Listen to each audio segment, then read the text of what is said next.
tas dito na tayo sa restaurant management. So, dito, first thing, sa menu naman, tawag dito, list to. Itong buong menu na to. Sa loob ng list, merong list ulit.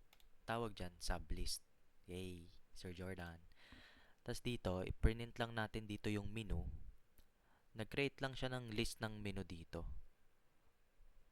Na each list may dish name, tsaka may prices. Ito, kinakount natin to as 0 to 1. 0, 1, 0, 1, 0, 1, 0, 1. Naka-record ba ako? Ayan. So, yung loop nito, true list to, tsaka magpiprint siya ng dish kasama yung price niya. Yun. I-output niya lang to kasama yung list. Ito naman, pansin nyo, di ba? I plus 1, length. Binilang niya lang to 1 to 5. Ito, papakita ko sa inyo, 1 to 5. Ayan, oh. Ito, print na lang yan, 1 to 5. Paano ito ibaba? Ay, mali. So, ayan. So, dito naman,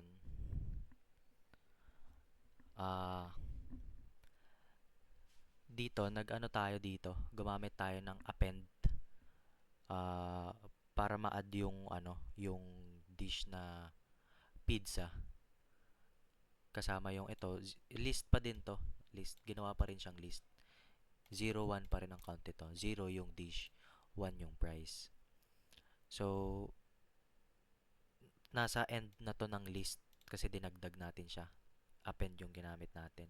Yung insert naman, insert 1 na to. Ano yan, ina-add niya yung soup of the day sa index 1. Ito, index 1. In-add niya yung soup of the day sa index 1. Hinahayaan dito yung user na mag-input ng new dish tsaka ng price sa append. Sa append to menu pala. Tapos magpiprint siya ng updated menu kasama yung new item na kasama. So, try natin. Input dish. Ay, ba't ang dami? Type ba siya? Input new dish. Try natin corn dog. 80. So, ito, may problem tong code ko. Di ko kasi ito natapos yata. Input lang nito.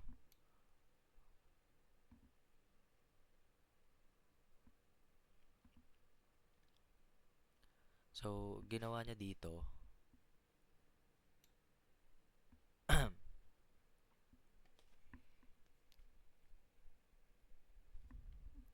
lang nga.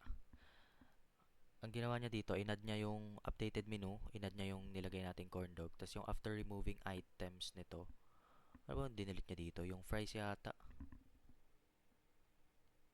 Oo, mali kasi ito eh. Basta yun, yung remove price, didelete niya yung fries sa list. Ito, didelete niya lang tong fries sa list. Tapos, yung pop naman, menu.pop, inaalis niya yung last item sa menu. Yung kung ano yung inad ni user. Ano bang inad natin kanina kung nakikinig ka? Corn dog, 'di ba? Oh, yun. Inalis niya yung corn dog after removing items. So, wala na yung corn dog dito.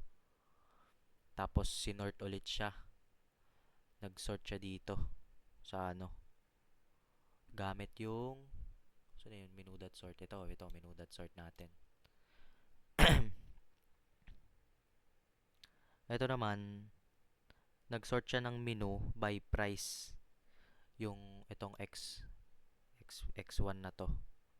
Tapos, menu.reverse. Gumamit tayo ng reverse para ma-descending order siya ng most expensive. Most expensive yung una. Most expensive hanggang pababa. Tapos, ayun 350. Nauna na yung 350. Kanina 'di ba hindi sila magkakaano. Ayun, nauna na yung 350. So, so may ano naman, saan na yung loop natin dito? Dito. Sa 6. Nag-a-ask si user ng ano, nag-ask si user dito ng search dish. Yun lang yun. Tapos yung loop, maglo-loop lang siya through menu. Kapag nahanap, ipiprint niya yung, kapag nahanap niya yung sinearch mo, ano, ipiprint niya lang dito yung name, tapos yung index, tapos yung price. Tapos magka-count ulit siya ng kung ilang dishes yung price above 100 using yung list comprehension ng sum. Saan na yun?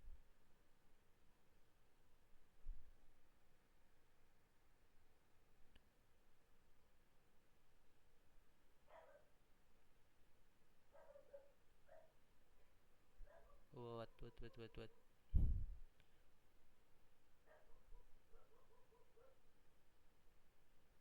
Ay, nasa baba pa pala yun. So, ito muna. So,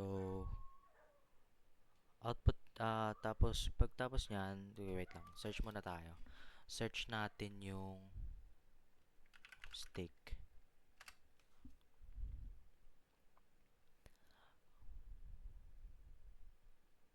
Ayun, steak found at index 0, price 350. Yun, hinahanap niya lang, dito kasi, hinahanap niya lang yung ano, hinahanap niya lang dito yung item. Tapos, isa-search niya lang yung ano, kung, tag dito, ito, kung ano siya, kung, kung, ito, yung name muna pala, yung name. Tapos, lalagay yung found at index, kung saang index siya nakita, which is index 0 nga. Tapos, yung price niya, papakita lang yung price ng steak dito. Kapag nakita niya na, nag-true yung found niya, magbe-break na siya. Tsaka lang siya item not found kapag hindi niya nakita yung yung tawag dito, yung pinapa-search sa kanya. Itong count above 100, dito yung sinasabi ko kanina na count na ika-count niya kung ilang dishes yung may price ng 100 pataas gamit yung list comprehension. Ito yun, yung sum na yun. Ayan o. For ito nag-loop tayo dito. For item in loop ay in menu. If item 1 if item 1 is greater than 100, yung dishes price niya above 100, ika-count na lang yun. Which is ito. Ano yun? Ito. Dito na. Tapos, ano ba next dito? Dito, yung sa dessert, gumawa ulit tayo ng list dito na may sublist sa loob ng may ice cream, tsaka may price ulit, price ng ice cream. And dito, ginamit natin yung extend. Ginamit natin yung extend dito para mag-add siya ng mag-add siya dun sa menu natin. So, ipiprint dito yung yung full menu kasama yung dessert. Ito. Full menu na to kasama yung dessert. So, magpe-place na tayo ng order. Nag-initialize muna tayo dito ng empty order to eh. Empty order list to. So, magtatanong yung system about sa order mo. Then, titigil lang siya kapag nag-done ka. I-check niya lang din kung yung dish mo nag-e-exist. If yes, mag-add siya sa order. If no naman, lalabas na dito yung sorry, item not available. So, try natin. Lagay natin tong steak.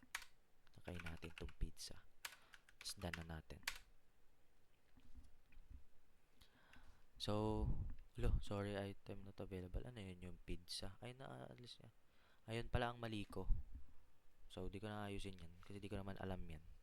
Di ko na ma-debug yan na wala nang oras. So, ayun, yung pizza add, yung steak added to your order na. Tapos yung pizza, nag-add na rin siya sa order ko.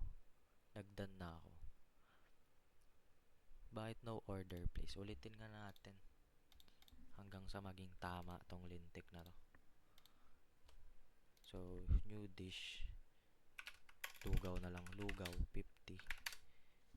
Tapos, enter search dish. Lagay natin yung burger.